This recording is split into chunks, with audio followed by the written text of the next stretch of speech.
Hi there, everybody. Yeah, I caught up with another South African, Jordan Pepper. How are you? Welcome to the crazy things that I do, and you can enlighten me about the crazy things you do.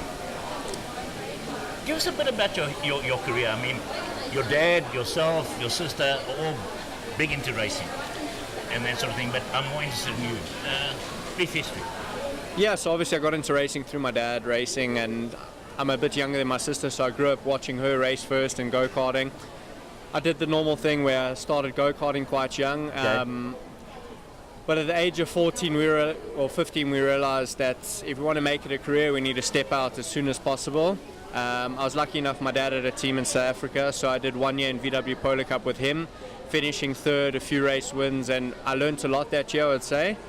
And we felt we learned enough that we could step overseas directly. In 2013 I joined Calvin in the Scirocco Cup, became rookie champion that year, and then I followed it up by winning the championship in 2014. I remember that. I was following you big time, right? Yeah, so that was quite a highlight in Europe early on, and then after that we moved into GT3, followed a bit of Calvin's footsteps because he stepped a year early, and started with Audi, and when we saw things weren't quite going like the way we wanted in terms of what was happening, progressing to become a factory driver, we made a step with the team at that time with Apt to Bentley, and since then the rest is kind of history.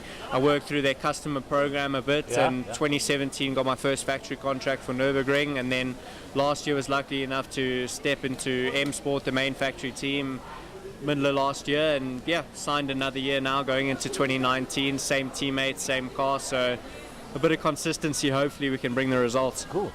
As a matter of interest, now that you're getting into that sort of thing, but first of all, I know when you're back home in Germany, the other home, you share an apartment with two of your sidekicks, Calvin and Sheldon van der Linde, in a place called Kempton. Now guys, that's not Kempton Park, it's Kempton in Germany. What's it like in Kempton? Oh, it's a bit in the middle of nowhere, to be honest, but it's good for us because we're based in the south of Germany, near the Alps, so the sceneries are really good for training. Okay.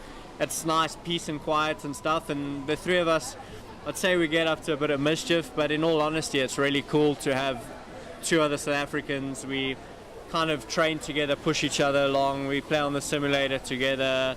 We've just kind of grown up and we've become really close friends away from the track, and what's nice is we can sort of split our lives between racing and personal life, you know. So when we go away, we don't feel near the racing environment. We kind of can relax a bit, just enjoy ourselves. Obviously, life away from the track as a racing driver doesn't mean you just totally switch off. You still got to keep training, keep fit, which we try to do, cycle, run, those sort of things, and it's just enjoyable, and it's a cool way to grow up, you know. Me and Calvin moved over at the age of 18. Sheldon joined us last year full time, so I think it's taught us a good few lessons, and it's something that we enjoy and we're going to continue to do, to live together and just have a bit of fun. Now, I know that you guys out there, and Sheldon let the cat out of the bag last night, and he told me he's got a nickname for Calvin. He calls him Harry Potter. And they call you what? They call me Jürgen Pfeffer, so it's kind of my German name if you directly translate it. And what do you guys call Sheldon? I don't know. I think we have a few nicknames. Because he's younger, so you not for the show. To be honest, I don't know. I think he's the little guy. Yeah, he's bigger than both of us, which is the problem in terms of height. But no, to be fair, Charles is just his own character, and that's something. When I see you back at the apartment, who's the better cook? So you got to split it up. I'm the one who mainly cooks, along with Charles. He helps quite a bit. And Calvin posts on Instagram and claims that he cooks everything. So he sits back and chills and says, "Come on, bring the chow." Now and again, we like to enjoy a glass of rosé or something, and Calvin's good at pouring the rosé, but that's about the only task I would give it to him. Now, in all fairness, is that the magic of Harry Potter? in all fairness, we do share everything. So there's a lot of, as you know, living alone. we have not the luxury of, like in South Africa, we have a domestic worker to help you do certain things. So you got to do we're going to do our own stuff, washing, cleaning, cooking, etc. And we split the tasks amongst one another, which is quite nice. Well, now with all your guys getting hectic, I mean, Yeah. you got a Bentley factory drive. Calvin's got the Audi factory drive, and Yeah. now Sheldon's Sheldon's DT. got the DTM factory Yeah. drive, and Calvin in the Audis. You and Calvin have probably been on a lot of racetracks together. Yeah. Okay. In endurance racing, Yeah. because you'll come to what we mean by endurance Yeah. racing just now. So, a lot of times, one of you could be at home all on your own. Type of Yeah, thing. to be honest, we looked at it. We were looking obviously to move into a bit of a bigger place and seeing what our options are and stuff like that. And we kind of chose to stick it out where we are for a few reasons. The season starts really early now, so to get moving and stuff isn't the best for our focus Yeah. and stuff like that. And to be fair, the first time we spend a full week together, I think is somewhere like August, September. This year? Yeah, this year. So So you're all like in and out, in and out. type of thing. Monday to Wednesday, we normally should all be there. Okay. And then after that, each guy's going on to his own race weekends. Everything I'm doing this year, Calvin's doing as well. He does a bit more. Yeah. Sheldon's busy on other weekends. So, in all honesty, although we all live together, it's nice to catch up on like a Monday to Wednesday. We all have stories from all over and stuff like that. And it's not like we're in each other's hair all the time. So, yeah, it's quite cool. And we do have our own space, and sometimes we're there alone. And Yeah, this past year when a lot of you guys were probably at the same tracks together. Yeah. As housemates, when they call it that, do you ever spend quiet time together at a race meeting, or do you guys are so busy that you separate, you're concentrating on what the team's doing? You know, it's not like every free moment I get that we try and meet up, but normally we try to touch base, and though because we're in our own environment and our own series and stuff, when we meet up, it's nice just to also get that 5-minute break from your environment of the weekend, you know. So we do try to catch up over a cup of coffee throughout the weekend. Sometimes it could be 3-4 times a weekend. Sometimes we see each other once just before the race. But I think the relationship that we have, we moved on a bit. We were obviously growing up and stuff. When we switched into cars, we really had a battle, because it's not everyone makes it as a professional racing driver, and especially coming from South Africa, we know our chances are a lot more slim. So we thought we were fighting for places, but as we found our own niche in our own area, that's when we started to grow close. And it's nice to have that support away from the track or at the track. Sure.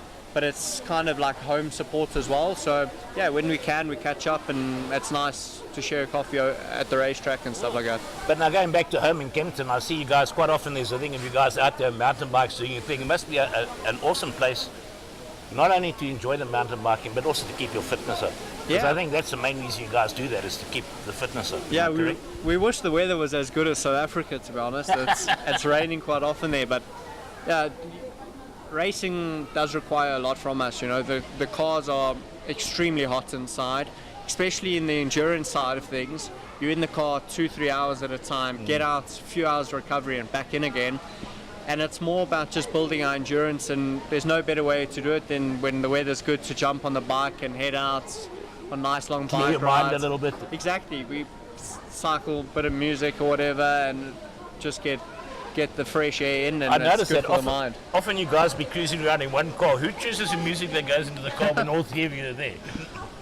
Or is it the guys whose iPod comes on, iPhone comes on first? And that's mine. Normally, I prefer to give the DJ skills to Schultz. Okay, cool. He's quite good at it. Calvin doesn't like his music choice too much sometimes.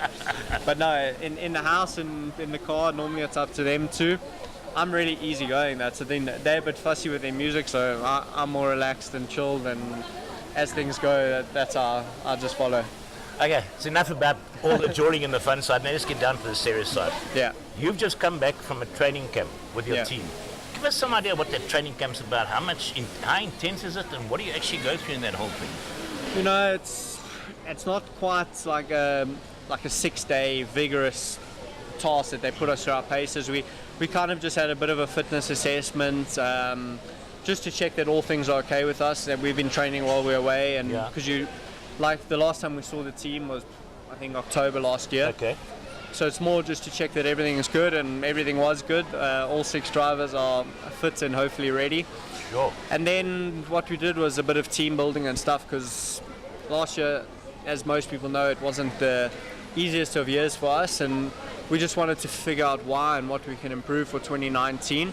And it's nice just to sit down in a relaxed environment in an office and speak amongst each other, and just get everything out on the table, and we plan for what to do, what to improve and stuff. And so that's what I did for the last 10 days over in Europe, and a bit of training in between in the snow, which was a bit of fun. And then came back last night midnight, and then fly out to Oz now for Bathurst. Cool. Now, back to the car. Have you driven the new car yet, or is going to Bathurst will be the first time you get into the car? No, it's the same car we raced in Europe last year. So it was its debut year last year. It's the first time that it will be raced in Bathurst, though, so it's another new track for us to tweak, find, like, in terms of setup, what we have to do.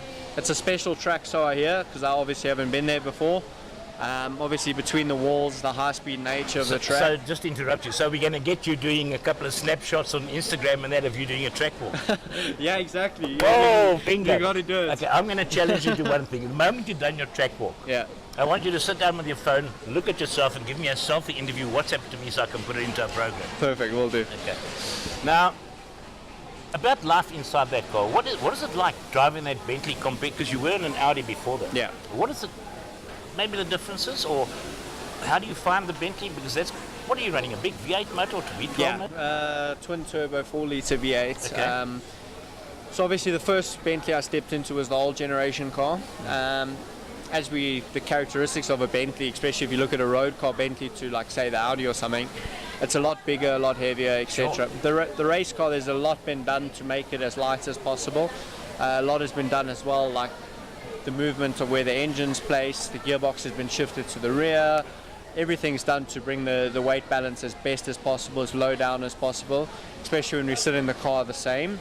So although it's big and big on the outside and big in image, our strengths lie in that, because we use the aerodynamics from the floor, which is much bigger than the rest, to our advantage. Okay. So the car is really, and also because of the long wheelbase, the car is really stable, especially from the rear. So those are our big strengths. We used to, in the old car, just rely a lot more on horsepower as well.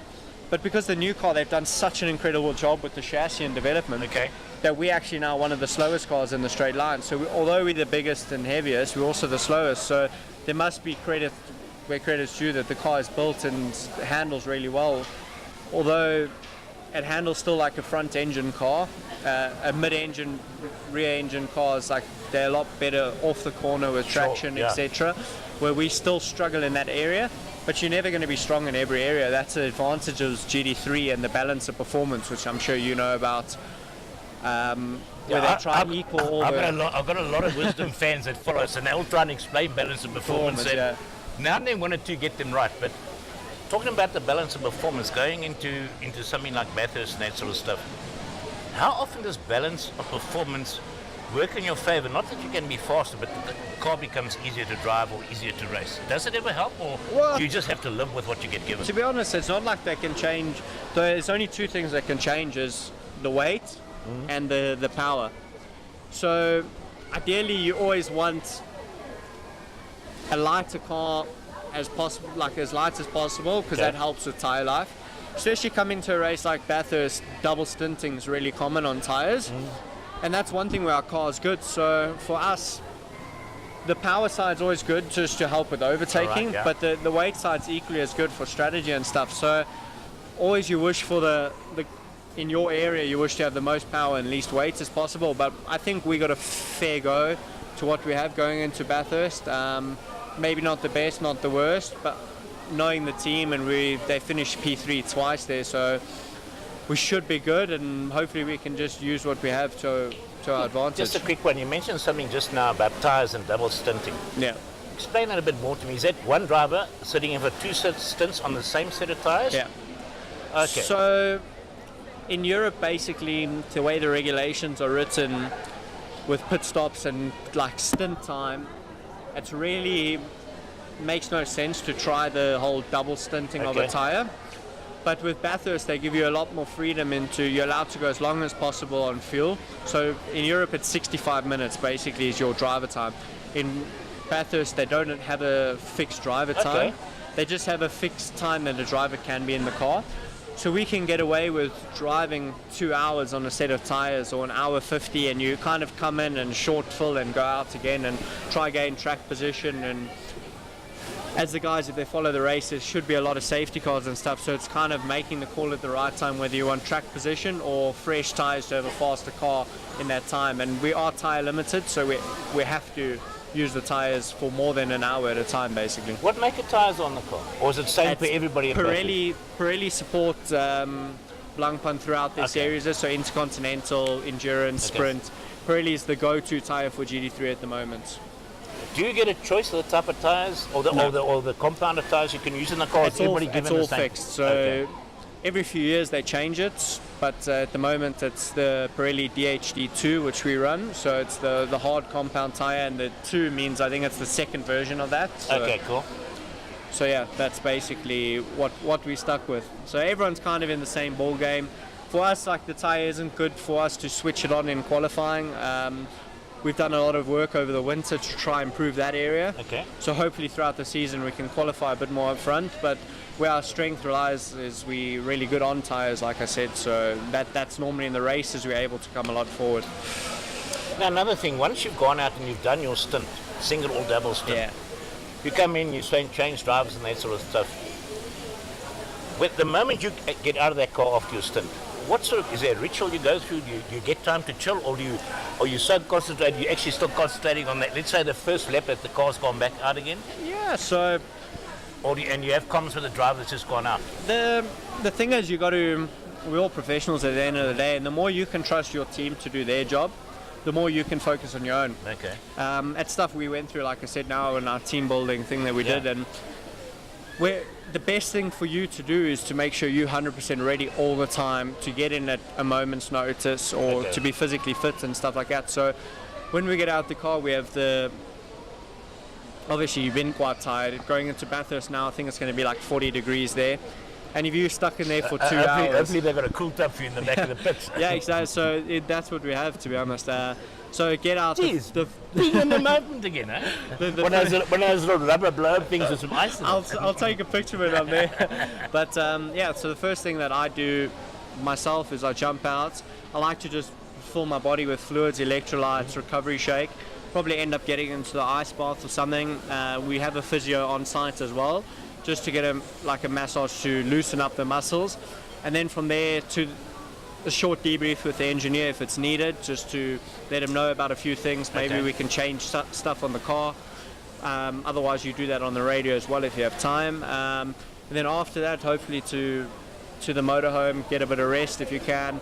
Normally you try say sleep, but it's not possible. You know, your mind's always working overtime. So have a radio set on just to hear what's going on, watching the live feed everyone does. You're actually keeping in tune with your own car. Yeah, exactly, and getting a bit of food and stuff like that, and then just about getting chilled, and then you normally get a notification like 40 minutes before you're in the car again, and then just get dressed, and the same cycle goes again. Now, I know in the past, I'm going off what's going to happen at Bathurst. Oh, one quick thing in Bathurst. They were talking about they're giving drivers some sort of light or anything. Do you know anything about that? On the dashboard, or on your dash or on your screen, and I think they call it an incident light. Yeah, it would be good. I hope that they do have it. If you've looked in the past, they had some really big crashes, especially at the top of the mountain because it's blind. I think we'll find more information about that when we're there at the event, and if we do, we'll obviously pass it on. But it's definitely a way of the future. You know, motorsport's all about safety and stuff like that, and hopefully we can eliminate some of those big crashes. Now, Sheldon was indicating that there's some sort of trick lighting systems in the cars that warn you about certain things that can go wrong with a car, like locking up with tires, etc. Do you have something similar in the Bentley? In the DTM cars are obviously their budgets are a lot bigger and stuff like that, so their regulations allow it. GT3, you have it as well on our dash, but we have, for example, because we have ABS and stuff, we have when the ABS activates, and we have a lot of cool systems where we got like tire pressures, you can monitor your own tire pressures and stuff like that, and you get warnings on your dash and all that.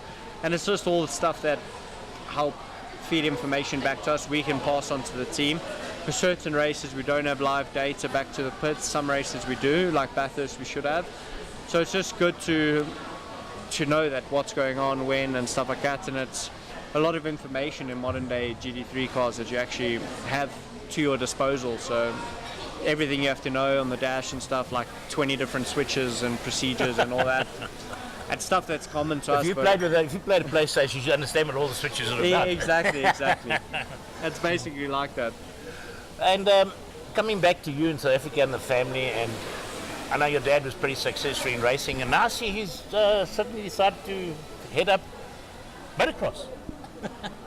Yeah, so my dad's obviously been in racing all his life, and at one point he stepped away from racing himself to look after me and my sister, to fully focus on us. Yeah. That's after he won his last production car championship, and then the bug bit a bit too hard, and he got back into off-road racing now. He races dirt bikes and stuff like that. Yeah, I see him often. There's a little pick going up. So that's his true passion. He started obviously in motocross back in the day, raced for Yamaha and so on before he broke his back and switched to cars, and that's what he really loves. So it's nice for him to go get away from work environment and stuff and still have that.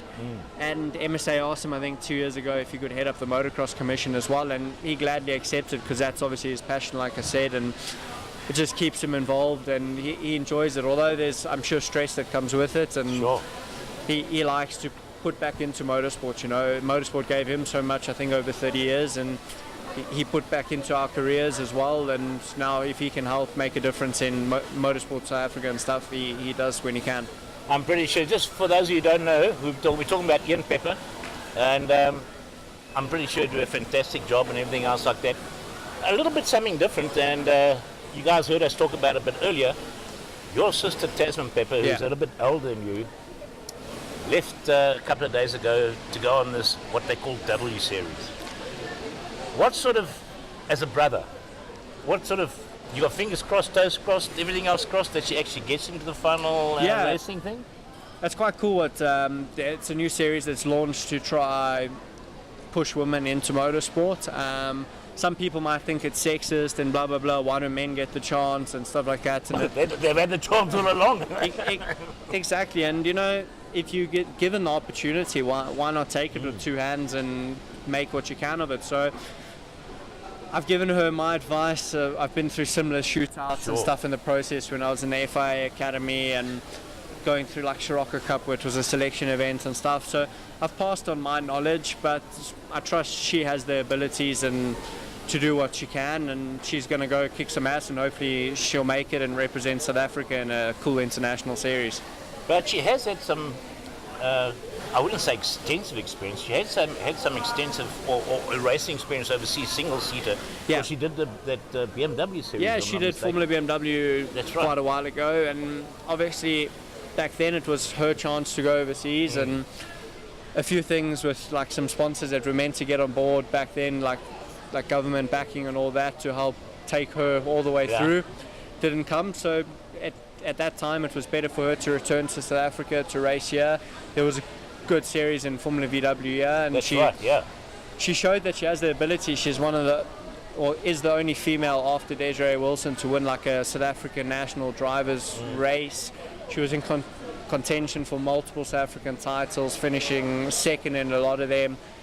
Racing karting, she did really successful, winning the European Championship overseas in X30. So her CV speaks for itself, and I'm sure she'll be able to do well there now. And if she just beats herself, I don't see why she won't be able to make it. Now, our racing season started this year with Dakar and Toyota Gazoo Racing South Africa going out and winning Dakar. Now they've set a bar. They've won it. Yeah. You as a South African driver going over there, do you feel that pressure, or are you just going to go and do your thing? No, it's really cool. You know, I think motorsports in South Africa was really big in the 90s. I was obviously too young to remember all of it, but we were on the international stage, and we went through a bit where we weren't, and it's cool that in all the scenes and stuff, you got the bikes, like on-road bikes. You got the Binder brothers representing South Africa and kicking ass. In the off-road scene, you got Toyota and you got Janelle and stuff who's won a Dakar. Now Toyota is a South African-built car with the South African run team to go win as well. Just shows how great not only the drivers are in South Africa, but how great the engineering side and stuff. And that's something that's been looked upon for a while, because we're so far away from the rest of the motorsport industry, should you say, or motoring industry.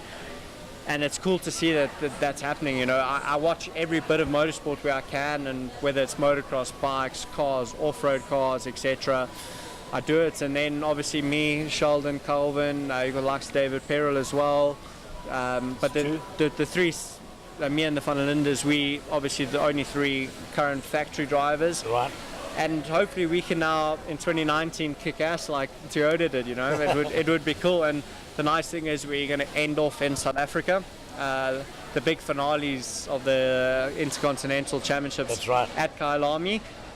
And it will be cool to have that support that we have throughout the year come to our home events as well, and we hopefully get the whole country behind us. There will be something special. Well, we never know what's going to happen with Kyalami. I'm talking about from a promotional point of view. Yeah. I'm just going to say to everybody out there,